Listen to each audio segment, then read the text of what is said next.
नमस्कार दोस्तों, विकास study circle के यूट्यूब चैनल पर आप सभी का स्वागत है। दोस्तों, आज हम लोग अपने इस सेशन में बजट 2023-24 से जो भी महत्वपूर्ण तथ्य बनते हैं उस पर चर्चा करेंगे। तो आप लोग दोस्तों वीडियो के साथ अंत तक अवश्य बने रहें तथा वीडियो को ज़्यादा से ज़्यादा लाइक करें, शेयर करें और चैनल को अधिक से अधिक सब्सक्राइब करें। दोस्तों देखिएगा, बजट 2023-24 जो है इससे जितने भी दोस्तों महत्वपूर्ण तथ्य बन रहे हैं उस पर दोस्तों आज हम लोग अपने इस सेशन में अच्छे तरीके से चर्चा करेंगे। आपको पता होगा दोस्तों, वित्त मंत्री वर्तमान में हमारी निर्मला सीतारमण जी हैं। इनके द्वारा ही 1 फरवरी 2023 को बजट जो है पेश किया गया। दोस्तों ध्यान रखें, अमृतकाल का यह पहला बजट है। अमृतकाल दोस्तों आपको पता होगा, हम लोग आज़ादी का दोस्तों जो अमृत महोत्सव मना रहे थे, अमृत महोत्सव। तो दोस्तों आज़ादी के जो 75 वर्ष हुए थे, 75 वर्ष, उसी के उपलक्ष्य में हम लोग दोस्तों अमृत महोत्सव पिछली बार दोस्तों हम लोगों ने मनाया। और दोस्तों यह जो अमृत काल है इसकी अवधि कितनी है, तो 25 वर्ष। अमृत काल की अवधि 25 वर्ष है। 2022 से 2047 तक दोस्तों यह अवधि रहेगी। आपको पता होगा दोस्तों, हमारा भारत देश 1947 को आज़ाद हुआ और 1947 से 2047 तक दोस्तों 100 वर्ष पूरे हो जाएंगे। इन्हीं दोस्तों और 2022 से 47 के बीच 25 वर्ष होते हैं, तो इन्हीं 25 वर्षों को दोस्तों अमृत काल कहा गया, अमृत काल। और यह अमृत काल का दोस्तों पहला बजट है। और जो निर्मला सीतारमण जी हैं वित्त मंत्री, इनका दोस्तों 5वां बजट है। ध्यान रखें दोस्तों, इनका 5वां बजट है और अमृत काल का पहला बजट है। दोस्तों देखिएगा, ब्रिटिश भारत में पहला बजट कब और किसने पेश किया, तो ब्रिटिश भारत में दोस्तों 1860 ईस्वी में जेम्स विल्सन के द्वारा जो है बजट पेश किया गया था। यह दोस्तों भारत में पहला बजट पेश किया गया था। स्वतंत्र भारत की दोस्तों बात की जाए, स्वतंत्र भारत का पहला बजट किसने पेश किया, तो स्वतंत्र भारत का पहला बजट 1947 ईस्वी में षणमुखम शेट्टी के द्वारा पेश किया गया था। ध्यान रखें, स्वतंत्र भारत का पहला बजट 1947 ईस्वी में षणमुखम शेट्टी के द्वारा पेश किया गया था। और गणतंत्र भारत का पहला बजट किसने पेश किया, तो गणतंत्र भारत का पहला बजट दोस्तों 1950 ईस्वी में जॉन मथाई के द्वारा पेश किया गया था। तो ध्यान रखें, स्वतंत्र भारत का पहला बजट 1947 में षणमुखम शेट्टी के द्वारा पेश किया गया था और गणतंत्र भारत का पहला बजट 1950 में जॉन मथाई के द्वारा पेश किया गया था। सर्वाधिक बार दोस्तों बजट किसने पेश किया, तो मोरारजी देसाई जी जो हैं इनके द्वारा सर्वाधिक बार बजट पेश किया गया और इन्होंने दोस्तों 10 बार बजट पेश किया है। पहली महिला जिन्होंने दोस्तों बजट पेश किया तो इंदिरा गांधी जी जो हैं दोस्तों, इंदिरा गांधी जी इन्होंने दोस्तों पहली बार बजट पेश किया था। वह तो दोस्तों जब इन्होंने बजट पेश किया तब प्रधानमंत्री भी थी और इन्होंने दोस्तों जो वित्त मंत्री का कार्यभार भी लिया था, वित्त मंत्री का। तो दोस्तों ध्यान रखें, पहली महिला जिन्होंने बजट पेश किया इंदिरा गांधी जी। और दोस्तों जो वर्तमान में जब इन्होंने दोस्तों बजट पेश किया था तब यह भारत की प्रधानमंत्री भी थी। लेकिन दोस्तों अगर बात की जाए कि पहली पूर्णकालिक और सर्वाधिक बार बजट पेश करने वाली महिला वित्त मंत्री, तो निर्मला सीतारमण जी हैं। क्योंकि दोस्तों पहली पूर्णकालिक की बात इसमें इसलिए कही गई क्योंकि जब इंदिरा गांधी जी ने बजट पेश किया था तो वह दोस्तों प्रधानमंत्री रहते हुए वित्त मंत्री का कार्यभार अपने पास रखा था। तो दोस्तों वह प्रधानमंत्री के साथ वित्त मंत्री भी थी। इसीलिए दोस्तों जो सीतारमण जी हैं यह पहली पूर्णकालिक महिला हैं, पहली पूर्णकालिक महिला हैं और सर्वाधिक बार बजट पेश करने वाली महिला भी हैं। तो ध्यान रखें। आगे देखिएगा दोस्तों, चालू वित्त वर्ष में दोस्तों, चालू वित्त वर्ष जो है 2022-23 में आर्थिक विकास दर 7% होने का अनुमान है और 2023-24 में दोस्तों यह कितनी रहेगी, तो 6.5%। ध्यान रखें दोस्तों, चालू वर्ष में 2022-23 में आर्थिक विकास दर कितनी होने का अनुमान है, 7%। और 2023-24 में दोस्तों कितने रहने का अनुमान है, तो 6.5%। भारत की जो अर्थव्यवस्था है यह विश्व की प्रमुख अर्थव्यवस्थाओं में दोस्तों सबसे तेजी से बढ़ती अर्थव्यवस्था है। यह दोस्तों हमारे वित्त मंत्री जी के द्वारा बताया गया कि भारत की अर्थव्यवस्था जो है विश्व की प्रमुख अर्थव्यवस्थाओं में सबसे तेजी से बढ़ती अर्थव्यवस्था है। और भारत की अर्थव्यवस्था जो है विश्व की 5वीं सबसे बड़ी अर्थव्यवस्था है, 5वीं सबसे बड़ी। और दोस्तों भारत ने किसको पीछे छोड़ा था, तो ब्रिटेन को दोस्तों पछाड़ कर जो भारत है, भारत की अर्थव्यवस्था विश्व की 5वीं सबसे बड़ी अर्थव्यवस्था बनी थी। अगला पॉइंट दोस्तों देखिएगा, पीएम गरीब कल्याण अन्न योजना को 1 जनवरी 2023 से 1 वर्ष के लिए बढ़ा दिया गया। जो पीएम गरीब कल्याण अन्न योजना है दोस्तों, आपको पता होगा जब कोरोना आया था उस समय दोस्तों लॉकडाउन में यह पीएम गरीब कल्याण योजना जो है यह प्रारंभ की गई थी, और उसको दोस्तों ये चलते चलते अब 28 महीने तक दोस्तों ये चल चुकी है योजना, और 1 जनवरी 2023 से दोस्तों 1 वर्ष के लिए बढ़ा दी गई है। तो ध्यान रखें, पीएम गरीब कल्याण अन्न योजना जो है इसे 1 वर्ष के लिए बढ़ा दिया गया। दोस्तों बात की जाए, वित्त मंत्री जी ने बताया कि वर्तमान में जो प्रति व्यक्ति आय है वह कितनी है, तो 1.97 लाख जो है यह भारत में प्रति व्यक्ति आय है। ध्यान रखिएगा। अगला है पॉइंट, अमृतकाल के विजन को हासिल करने के लिए 3 चीज़ों पर ध्यान केंद्रित किया जाएगा। अमृतकाल जो दोस्तों अभी बताया मैंने कि 2022 से 47 के मध्य का जो पीरियड है 25 साल, इसे दोस्तों अमृतकाल कहा गया। तो अमृतकाल के विजन को हासिल करने के लिए 3 चीज़ों पर ध्यान केंद्रित किया जाएगा। कौन कौन सी 3 चीज़ें हैं दोस्तों? युवा वर्ग पर विशेष ध्यान देते हुए नागरिकों के लिए अवसर।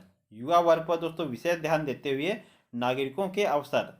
अगला है दोस्तों रोजगार सृजन में वृद्धि। ये दोस्तों दूसरा जो है जो विजन का रखा गया है। और तीसरा क्या है? सुदृढ़ और स्थिर वृहत आर्थिक वातावरण। तो दोस्तों इन तीनों चीज़ों पर जो है अमृतकाल के विजन को हासिल करने के लिए इन 3 चीज़ों पर ध्यान केंद्रित किया जाएगा। पहला है युवा वर्ग पर विशेष ध्यान देते हुए नागरिकों के लिए समान अवसर।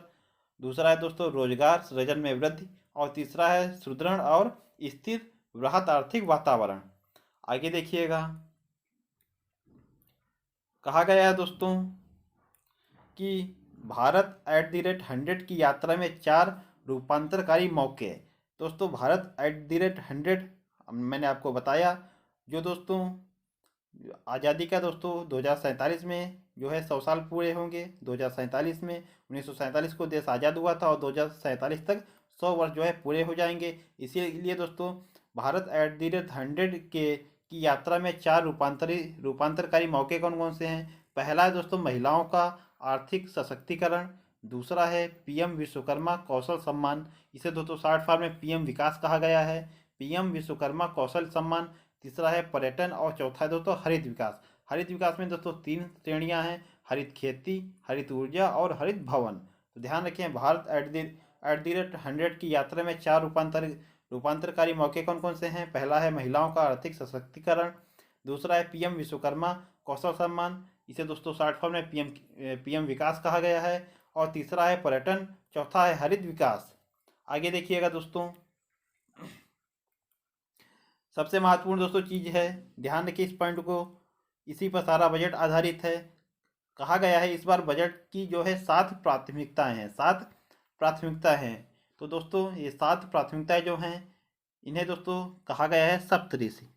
सप्तऋषि सप्तऋषि ने दोस्तों कहा गया है। तो 7 प्राथमिकताएं कौन कौन सी हैं? पहली दोस्तों प्राथमिकता है समावेशी विकास। दूसरी है प्राथमिकता अवसंरचना और निवेश। तीसरी है दोस्तों अंतिम छोर तक पहुंचना। चौथी है दोस्तों युवा शक्ति। पांचवी है वित्तीय क्षेत्र। छठी है दोस्तों हरित विकास। मैंने बताया हरित विकास पर इस बार दोस्तों बहुत जोर दिया गया है, हरित विकास और क्षमता उभारना। तो ये 7 दोस्तों प्राथमिकताएं हैं, समावेशी विकास, अवसंरचना और निवेश, अंतिम छोर तक पहुंचना, युवा शक्ति, वित्तीय क्षेत्र, हरित विकास और क्षमता उभारना। तो इसमें दोस्तों जो पहली प्राथमिकता है समावेशी विकास, इसका दोस्तों अर्थ है सबका विकास, सबका साथ और सबका विकास। इसमें दोस्तों क्या क्या चीज़ें हैं देखिएगा। जो प्राथमिकता 1 है समावेशी विकास, कृषि वर्धक निधि की स्थापना की जाएगी। इसके तहत दोस्तों जो कृषि वर्धक निधि की स्थापना की जाएगी, इंग्लिश में क्या कहेंगे इसे, एग्रीकल्चर एक्सीलरेटर फंड, इसकी दोस्तों स्थापना की जाएगी। उद्देश्य क्या है इस निधि का? तो ग्रामीण क्षेत्र के युवा उद्यमियों को दोस्तों एग्री स्टार्टअप हेतु प्रोत्साहित करना। जो कृषि वर्धक निधि है दोस्तों इस बार कहा गया है कि कृषि वर्धक निधि की स्थापना की जाएगी। और इसका उद्देश्य क्या है? तो ग्रामीण क्षेत्र जो है इनमें दोस्तों कोई भी जो युवा है वह कोई नया स्टार्टअप प्रारंभ करना चाहता है तो उसके लिए दोस्तों उसको प्रोत्साहन दिया जाएगा। इसीलिए दोस्तों यह निधि जो है स्थापित की जाएगी। अगला है दोस्तों आत्मनिर्भर बागवानी स्वच्छ पौध कार्यक्रम। आत्मनिर्भर जो बागवानी स्वच्छ पौध कार्यक्रम है, इसके लिए दोस्तों 2200 करोड़ रुपए आवंटित किए गए हैं। मिलेट जो है दोस्तों, आपको पता होगा, मोटा अनाज। दोस्तों वर्ष 2023 जो है यह मिलेट का वर्ष है, वर्ष 2023। तो दोस्तों मिलेट जो मोटा अनाज है, भारत सबसे बड़ा उत्पादक तथा दूसरा सबसे बड़ा निर्यातक है। मोटे अनाज का दोस्तों भारत जो है सबसे बड़ा उत्पादक है और दूसरा जो है सबसे बड़ा निर्यातक है। तो इसके बारे में कहा गया है कि भारतीय बाजरा अनुसंधान संस्थान जो हैदराबाद में है, इसको उत्कृष्टता केंद्र बनाया जाएगा। ध्यान रखें दोस्तों, भारतीय बाजरा अनुसंधान संस्थान जो हैदराबाद में है, इसको उत्कृष्टता केंद्र बनाया जाएगा। और कृषि ऋण के लिए 20 लाख करोड़ रुपए जो है आवंटित किए जाएंगे कृषि ऋण के लिए। अगला है दोस्तों, देखिएगा स्वास्थ्य, शिक्षा तथा कौशल विकास। स्वास्थ्य, शिक्षा और कौशल विकास, इसमें दोस्तों क्या है, स्वास्थ्य, शिक्षा और कौशल विकास में सिकिल सेल एनीमिया उन्मूलन दोस्तों मिशन कब तक रखा गया है, तो 2047 तक। सिकिल सेल एनीमिया जो है इसका उन्मूलन जो मिशन है 2047 तक रखा गया है। या दोस्तों जो सिकल सेल एनीमिया है, यह जनजातियों में अधिक देखने को मिलती है। जनजातियां जो हैं इनमें दोस्तों यह एनीमिया अधिक तक देखने में मिलती है। इसमें दोस्तों जो आपकी आरबीसी होती है, आरबीसी, इसका दोस्तों आकार जो है वह हंसी आकार हो जाता है, हंसी आकार। और दोस्तों हंसी आकार होने के उपरांत आरबीसी जो है नष्ट होने लगती हैं। तो इसी को दोस्तों सिकल सेल एनीमिया कहा गया है और जनजातियों में यह दोस्तों अधिकतर देखने को मिलती है। तो इसी के दोस्तों उन्मूलन का मिशन कब तक रखा गया है, 2047 तक। अगला है दोस्तों, अध्यापकों के प्रशिक्षण के लिए जिला शिक्षा एवं प्रशिक्षण संस्थान का गठन किया जाएगा। जो अध्यापक हैं इनके प्रशिक्षण के लिए जिला शिक्षा और प्रशिक्षण संस्थान का गठन किया जाएगा। प्राथमिकता दोस्तों क्या थी हमारी, अंतिम छोर एवं अंतिम व्यक्ति तक पहुंचना। तो अंतिम छोर एवं अंतिम व्यक्ति तक पहुंचना, ये प्राथमिकता दूसरी थी। इसके तहत दोस्तों देखिएगा क्या है, आकांक्षी ब्लॉक कार्यक्रम के तहत 500 ब्लॉकों को शामिल करना। दोस्तों आकांक्षी ब्लॉक कार्यक्रम जो है इसके तहत 500 ब्लॉकों को शामिल करना। अभी आपको पता था कि जो आकांक्षी जिला कार्यक्रम चल रहा था, इसके तहत दोस्तों कितने जिले शामिल किए गए थे, तो 112 जिले इसके तहत शामिल किए गए थे। अब इस बार बजट में कहा गया है कि आकांक्षी ब्लॉक कार्यक्रम के तहत 500 ब्लॉकों को शामिल किया जाएगा। प्रधानमंत्री पीवीटीजी विकास मिशन की शुरुआत की जाएगी। ये पीवीटीजी क्या है, तो दोस्तों पीवीटीजी जो है यह विशेष रूप से संवेदनशील जनजाति समूह, पर्टिकुलरली वेलरेबल ट्राइबल ग्रुप। तो दोस्तों इसकी जो पीवीटीजी है, इसके विकास मिशन की शुरुआत की जाएगी। इसमें दोस्तों देखिएगा जो विशेष रूप से संवेदनशील जनजाति समूह है, ढेबर आयोग ने 1973 में इन्हें अलग से ग्रुप बनाया था। ध्यान रखिए, जो ढेबर आयोग था इसने 1973 में इन्हें अलग से दोस्तों ग्रुप बनाया था। जो दोस्तों विशेष रूप से संवेदनशील जनजाति समूह है, इसमें दोस्तों जो जनजातियां अत्यधिक पिछड़ी हैं, या दोस्तों आप पिछड़ी नहीं कह सकते, तो जो दोस्तों पर्यावरण के अधिक नज़दीक रहती हैं, हमारे सामाजिक जीवन से उनका दोस्तों कोई वास्ता नहीं होता है, वो केवल जंगलों में ही निवास करती हैं। और वो दोस्तों जैसे पिछले काल में हम आदिमानव की तरह लोग रहते थे, उसी तरह दोस्तों यह लोग भी निवास करते हैं। तो उन्हीं के दोस्तों कैटेगरी में जो ढेबर आयोग था उसने 1973 में इन्हें एक अलग से ग्रुप बनाया और इसी के दोस्तों विकास के लिए पीवीटीजी विकास मिशन जो है इसकी शुरुआत की जाएगी। दोस्तों वर्तमान में इन जनजाति समूहों की संख्या कितनी है, तो वर्तमान में इन जनजाति समूहों की संख्या है 75। और सर्वाधिक ये जनजाति समूह कहाँ पाए जाते हैं, तो उड़ीसा राज्य में। ध्यान रखिए दोस्तों। अगला पॉइंट है ऊपरी भद्रा योजना जो है यह कहाँ है, तो कर्नाटक में। तो कर्नाटक के सूखा प्रभावित क्षेत्र के लिए 5300 करोड़ रुपए की सहायता की जाएगी ऊपरी भद्रा योजना के तहत। ऊपरी भद्रा योजना कहाँ की है, कर्नाटक में। और कर्नाटक में जो सूखा प्रभावित क्षेत्र है उसके लिए दोस्तों 5300 करोड़ रुपए जो है वह आवंटित किए गए हैं। आगे देखिएगा, इसी के तहत दोस्तों भारत साझा पुरालेख निधान जो है, इसे शॉर्ट फॉर्म में कहा गया है भारत श्री, इसकी स्थापना की जाएगी। जो भारत साझा पुरालेख निधान है इसकी स्थापना की जाएगी। उद्देश्य क्या है, तो 1 लाख प्राचीन पुरालेखों का डिजिटलीकरण यह उद्देश्य है दोस्तों। इसका ध्यान रखें आप। ये दोस्तों शॉर्ट फॉर्म और फुल फॉर्म जरूर ध्यान रखें, क्योंकि प्रश्न आपसे सीधा पूछा जाएगा कि जो है भारत श्री योजना का संबंध किससे है।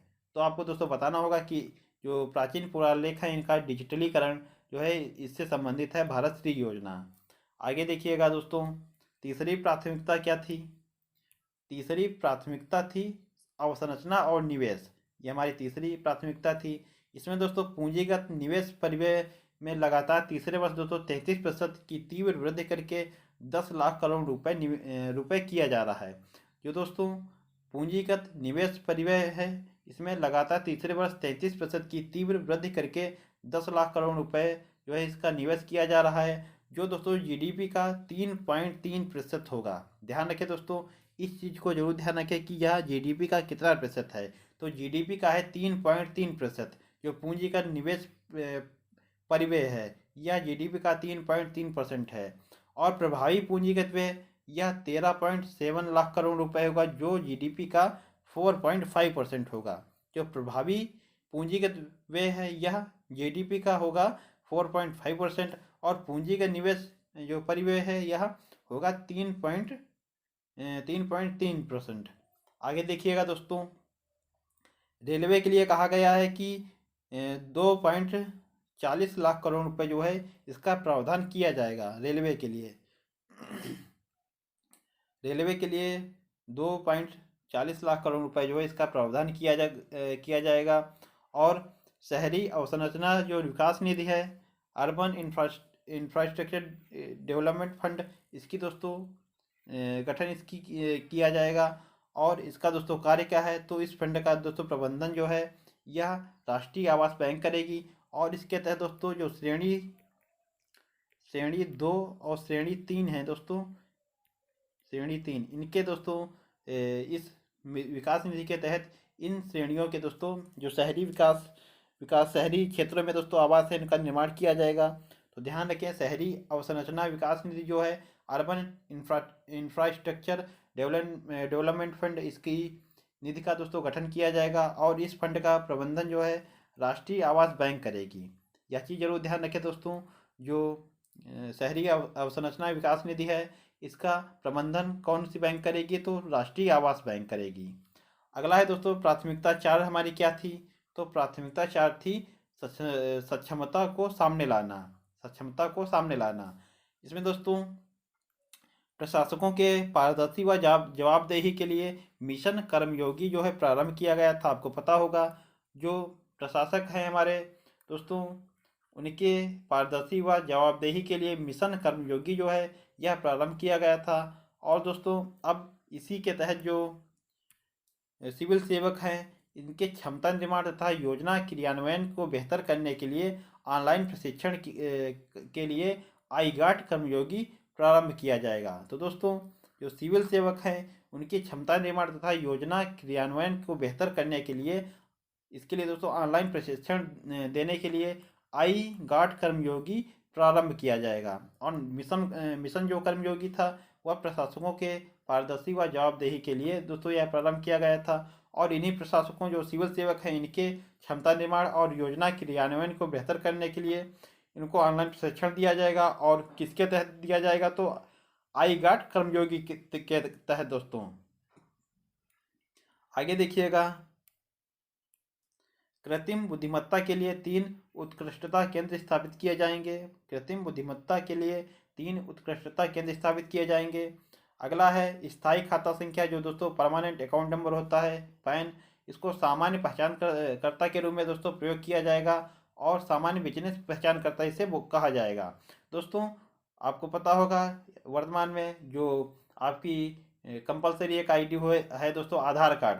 तो जो बिजनेस वर्ग के दोस्तों बिजनेसमैन लोग हैं उनके लिए जो स्थायी खाता संख्या है यह आवश्यक होता है। तो सरकार ने इस बार कहा है कि जो पैन है वह बिजनेसमैन वर्ग के लिए सामान्य पहचानकर्ता के रूप में कार्य करेगा। उनका दोस्तों जो आधार कार्ड है कोई ज़रूरी नहीं कि आधार कार्ड उनके लिए इम्पॉर्टेंट हो, वह दोस्तों पैन कार्ड से भी कार्य कर सकते हैं। अगला है दोस्तों 5G आधारित एप्लीकेशन के विकास के लिए 100 प्रयोगशालाओं का निर्माण किया जाएगा। 5G सेवा जो है इस 5G सेवा आधारित एप्लीकेशन के विकास के लिए 100 प्रयोगशालाओं का निर्माण किया जाएगा। आगे देखिएगा दोस्तों, अगला दोस्तों जो अगली प्राथमिकता 5वीं हमारी थी, क्या है? 5वीं प्राथमिकता थी हरित विकास। हरित विकास दोस्तों इस पर बहुत इस बार जोर दिया गया है। इसके तहत दोस्तों निवल शून्य कार्बन उत्सर्जन का लक्ष्य कब तक रखा गया है? तो 2070 तक। निवल शून्य कार्बन उत्सर्जन का लक्ष्य 2070 तक रखा गया है। हरित हाइड्रोजन मिशन के लिए दोस्तों 19,700 करोड़ रुपए आवंटित किए गए हैं हरित हाइड्रोजन मिशन के लिए। लक्ष्य क्या है दोस्तों? 2030 तक 5 मीट्रिक मिलियन टन वार्षिक उत्पादन इसका लक्ष्य है हरित हाइड्रोजन का। आगे देखिएगा, पीएम प्रणाम। पीएम प्रणाम इसके तहत दोस्तों क्या है? पृथ्वी माता के पुनरुद्धार, इसके प्रति सजगता और पोषण और सुधार हेतु प्रधानमंत्री कार्यक्रम, या दोस्तों पीएम प्रणाम का फुल फॉर्म है। क्या है दोस्तों? पृथ्वी माता के पुनरुद्धार, इसके प्रति सजगता और पोषण और सुधार हेतु प्रधानमंत्री कार्यक्रम। इसमें दोस्तों क्या किया जाएगा? तो रासायनिक उर्वरकों का सीमित उपयोग और भूमि प्रदूषण को रोकना। ध्यान रखें दोस्तों, पीएम प्रणाम का कार्य क्या है? तो रासायनिक उर्वरकों का सीमित उपयोग करना और भूमि प्रदूषण को रोकना। अगली है दोस्तों गोबर धन स्कीम। गोबर धन स्कीम, ध्यान रखें दोस्तों, गोबर धन या दोस्तों क्या है? Galvanising organic bio agri resources Dhan. तो ध्यान रखें दोस्तों, देखिएगा जो गोवर्धन स्कीम है, Govardhan galvanising organic bio agri resources Dhan, इस स्कीम के तहत दोस्तों 500 अवशिष्ट से आमदनी संयंत्र स्थापित किए जाएंगे। 500 दोस्तों अवशिष्ट से आमदनी संयंत्र स्थापित किए जाएंगे। दोस्तों ध्यान रखें, waste to wealth, waste to wealth यानी दोस्तों अवशिष्ट से आमदनी, अवशिष्ट से दोस्तों पैसा उत्पन्न कैसे होगा, उसके लिए दोस्तों 500 संयंत्र जो है स्थापित किए जाएंगे। तो गोवर्धन स्कीम, इसके बारे में ध्यान रखें दोस्तों। Galvanising organic bio agri resources Dhan, इस स्कीम के तहत दोस्तों 500 अवशिष्ट से आमदनी संयंत्र स्थापित किए जाएंगे। अगला है दोस्तों प्राकृतिक खेती को बढ़ावा देने के लिए 10,000 बायो इनपुट रिसोर्स केंद्र की स्थापना की जाएगी। प्राकृतिक खेती को दोस्तों बढ़ावा देने के लिए 10,000 बायो इनपुट रिसोर्स केंद्र की स्थापना की जाएगी। आगे देखिएगा दोस्तों, मिष्टी योजना। मिष्टी योजना, ध्यान रखें दोस्तों, ये योजनाएं जो है इन्हीं से आपके परीक्षाओं में प्रश्न बनेंगे। जैसे ये मिष्टी योजना हो गई, या आपकी गोवर्धन स्कीम है, इसका क्या अर्थ है, या पीएम प्रणाम का क्या अर्थ है, इनको दोस्तों इन सभी को आप लोग बहुत अच्छे तरीके से ध्यान रखें। तो देखिएगा दोस्तों, मिष्टी योजना ये क्या है? मिष्टी योजना तटीय पर्यावरण और ठोस आमदनी के लिए मैंग्रोव पहल। दोस्तों मिष्टी जो है यह पश्चिम बंगाल से संबंधित है। पश्चिम बंगाल में दोस्तों मिठाई जो एक होती है उसका नाम भी मिष्टी होता है। लेकिन यह दोस्तों मिष्टी योजना जो है यह क्या है? तटीय पर्यावरण और ठोस आमदनी के लिए मैंग्रोव पहल। इसमें दोस्तों जो मिष्टी योजना है यह मैंग्रोव वन के संरक्षण के लिए या विकास के लिए योजना है। मिष्टी योजना, मैंग्रोव वन जो है आपको पता होगा पश्चिम बंगाल में जो है सुंदरवन जो है वहाँ पर मैंग्रोव वन पाए जाते हैं। तो इन्हीं मैंग्रोव वन के विकास के लिए योजना जो है उसका नाम है मिष्टी योजना। दोस्तों अगला है आर्द्रभूमि संरक्षण के लिए 3 वर्ष के लिए अमृत धरोहर योजना प्रारंभ की जाएगी। जो आर्द्रभूमि संरक्षण के लिए 3 वर्ष के लिए अमृत धरोहर योजना प्रारंभ की जाएगी। इंपॉर्टेंट है दोस्तों, आपसे पूछा जा सकता है कि अमृत धरोहर योजना का संबंध किससे है? तो आर्द्रभूमि संरक्षण से। और ये कितने वर्ष के लिए लॉन्च की जाएगी? तो 3 वर्ष के लिए। आगे देखिएगा, अगली प्राथमिकता हमारी 6वीं थी युवा शक्ति। 6वीं जो प्राथमिकता क्या थी हमारी? युवा शक्ति। तो देखिएगा इसमें क्या है? युवा शक्ति। इसमें कहा गया है प्रधानमंत्री कौशल विकास योजना 4.0 प्रारंभ की जाएगी। प्रधानमंत्री कौशल विकास योजना 4.0 प्रारंभ की जाएगी। इसके तहत 30 स्किल इंडिया इंटरनेशनल सेंटर स्थापित किए जाएंगे। ध्यान रखिएगा दोस्तों। अगला है दोस्तों महिला सम्मान बचत पत्र शुरू किया जाएगा। ये दोस्तों ध्यान रखिए, यह भी आपके लिए इम्पोर्टेंट है। महिला सम्मान बचत पत्र शुरू किया जाएगा। इसमें क्या होगा? तो 2 वर्ष के लिए दोस्तों योजना है, या 2 वर्ष के लिए, यानी दोस्तों 2023 से 25 तक। तो 2025 तक यह योजना है 2 वर्ष के लिए। इसमें क्या होगा? तो दोस्तों 2 लाख तक का जमा सुविधा उपलब्ध होगी। और इस पर ब्याज दर क्या मिलेगा, तो 7.5% ब्याज दर मिलेगी। तो ध्यान रखें, महिला सम्मान बचत पत्र शुरू किया जाएगा 2 वर्ष के लिए 2025 तक के लिए, और इसमें 2 लाख तक दोस्तों जमा सुविधा उपलब्ध होगी, और ब्याज दर क्या है, तो 7.5%। आगे देखिएगा, वरिष्ठ नागरिकों के लिए दोस्तों कहा गया है, वरिष्ठ नागरिक बचत योजना की लिमिट 15 लाख से बढ़ाकर अब 30 लाख कर दी गई है। ध्यान रखें दोस्तों, वरिष्ठ नागरिक बचत योजना जो है इसकी लिमिट 15 लाख से बढ़ाकर 30 लाख कर दी गई है। राजकोषीय प्रबंधन की बात की जाए, राजकोषीय प्रबंधन, तो राज्यों को 50 वर्ष तक जो है ब्याज मुक्त ऋण दिया जाएगा। राज्यों को दोस्तों 50 वर्ष तक ब्याज मुक्त ऋण दिया जाएगा। आगे देखिएगा, अगला है, कहा गया है कि राज्यों के लिए राजकोषीय घाटा जो है वह जीएसडीपी का 3.5% जो है किया गया है।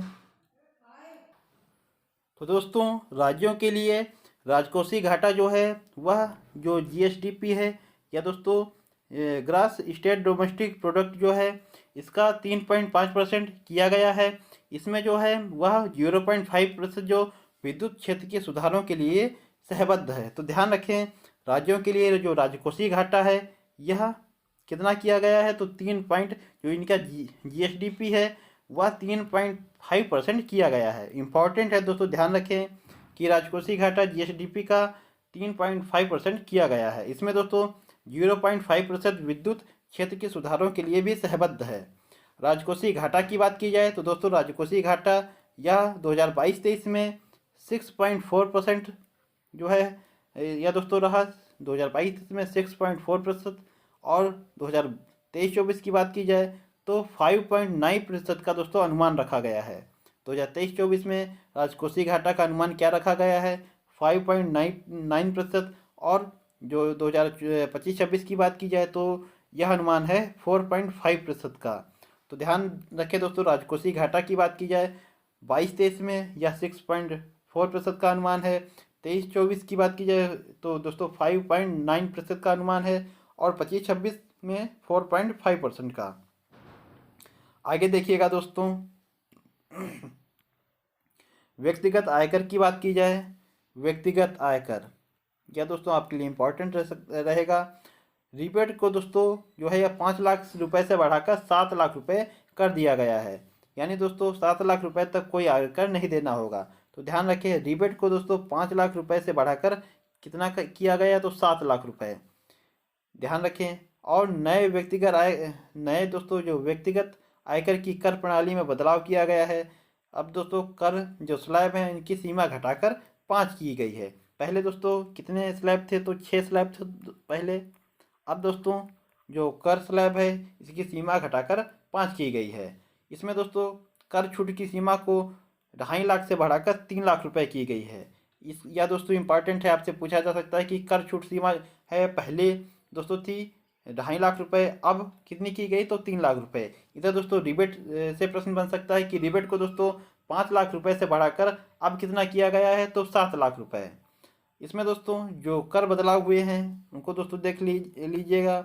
अब पहले दोस्तों क्या था कि 0 से 2.5 लाख तक जो है आपसे कर दर जो थी दोस्तों वह थी 0% की।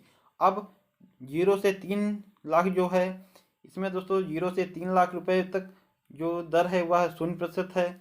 3 से 6 लाख रुपए के मध्य दोस्तों अगर आपकी इनकम है तो कर जो है वह है 5% का। 6 से 9 लाख रुपए में दोस्तों 10% है, और 9 से 12 लाख में 15%, 12 से 15 लाख में 20%, और 15 से 15 लाख से ऊपर की आमदनी पर आपको टैक्स 30% का देना होगा। तो ध्यान रखें दोस्तों, पहले जो ये 0 से 3 लाख रुपए है या थी दोस्तों पहले 0 से 2.5 लाख, अब दोस्तों 2.5 से बढ़ाकर 3 लाख कर दी गई है। तो ध्यान रखें, 0 से 3 लाख जो इनकम होगी उस पर जो दोस्तों कर है जो टैक्स है आपको वह 0% देना होगा। 3 से 6 लाख रुपए की आमदनी पर आपको 5% जो है टैक्स देना होगा। 6 से 9 लाख रुपए की आमदनी पर आपको 10% टैक्स देना होगा। 9 से 12 लाख की आमदनी पर आपको 15% टैक्स देना होगा।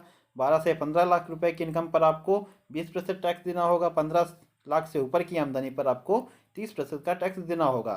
तो ध्यान रखें दोस्तों, कर स्लैब इसकी सीमा घटाकर 5 कर दी गई, पहले 6 थी। इसमें दोस्तों जो 003 है, इसमें शून्य टैक्स दर है, तो इसको हम लोग काउंट नहीं करते हैं। यहाँ पर दोस्तों देखिएगा, ये पहली हो गई, ये दूसरी, ये तीसरी स्लैब, ये चौथी और ये 5। तो ध्यान रखें 5, अब जो कर स्लैब है वह 5 कर दी गई, पहली या 6 थी। आगे देखिएगा दोस्तों, अब बात करते हैं दोस्तों कि भारत सरकार की इनकम क्या, कहाँ से रुपया आता है कि और कहाँ जाता है, इस पर हम लोग चर्चा करेंगे। तो देखिएगा दोस्तों, रुपया आता कहाँ से है, तो सर्वाधिक रुपए आते हैं ऋण एवं अन्य देयताएं से। तो ऋण एवं अन्य जो देयताएं हैं, इनसे 34% दोस्तों पैसा आता है। जीएसटी एवं अन्य कर से 17% आता है। आयकर से 15% आता है। निगम कर से 15% आता है। केंद्रीय उत्पाद शुल्क से 7% आता है। कर रहित प्राप्तियां, इनसे 6% आता है। सीमा शुल्क से 4% आता है। ऋण रहित पूंजी प्राप्तियां, इनसे 2% आता है। तो ध्यान रखिए, सर्वाधिक रुपया कहाँ से आता है, तो ऋण से, यानी दोस्तों जो हम लोग उधार लेते हैं उससे सर्वाधिक पैसा आता है। और रुपया जाता कहाँ है, तो ब्याज भुगतान में दोस्तों 20% जाता है पैसा। ब्याज भुगतान में जो हम लोगों ने दोस्तों उधार पैसा ऋण लिया है, उसके केवल ब्याज भुगतान पर ही हमारा 20% जो है पैसा चला जाता है। उसके बाद दोस्तों कर एवं शुल्कों में राज्यों का हिस्सा जो है वह 18% है। 18% है दोस्तों, और ये 18% है। केंद्रीय क्षेत्र की योजनाओं में दोस्तों 17% पैसा जाता है। वित्त आयोग और अन्य अंतरण में दोस्तों 9% पैसा जाता है। केंद्र प्रायोजित जो योजनाएं हैं, इनमें दोस्तों 9% पैसा जाता है।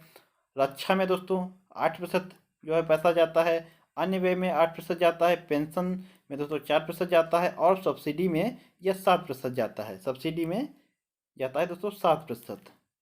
तो ध्यान रखिए दोस्तों, इसमें सर्वाधिक पैसा आता कहाँ से है, तो ऋण या उधार से सर्वाधिक पैसा आता है।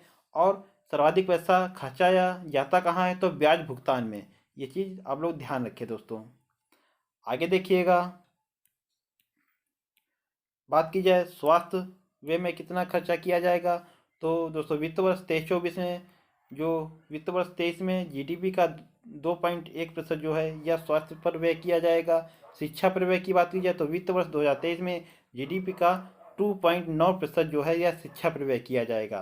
ध्यान रखिए, स्वास्थ्य पर व्यय कितना होगा, जीडीपी का 2.1%, और जो शिक्षा में व्यय वह जीडीपी का 2.9%। तो दोस्तों ये थे हमारे जो आपकी बजट पेश हुआ, बजट दोस्तों 2023-24 का। उससे संबंधित जो महत्वपूर्ण, जितने भी महत्वपूर्ण तथ्य बन रहे थे, उस पर हम लोगों ने बहुत अच्छे तरीके से चर्चा की। आप लोग दोस्तों इसको अच्छे से नोट कर लीजिएगा, क्योंकि आगामी जो 1 साल आपकी परीक्षाएं होंगी, वो दोस्तों इनसे ही प्रश्न बनेंगे। तो ध्यान रखिए दोस्तों, अच्छे से आप लोग देख लीजिएगा। आशा करता हूँ आप लोगों को क्लास अच्छे से समझ में आई होगी दोस्तों। आप लोग इनको, जो जितने भी फैक्ट हैं, इनको नोट कर लीजिएगा। तो दोस्तों अगर क्लास आपको पसंद आई हो तो क्लास को लाइक करें, शेयर करें और चैनल को अधिक से अधिक सब्सक्राइब करें। मिलते हैं दोस्तों अपने अगले वीडियो में, तब तक के लिए आप लोगों को बहुत बहुत धन्यवाद। जय हिंद दोस्तों।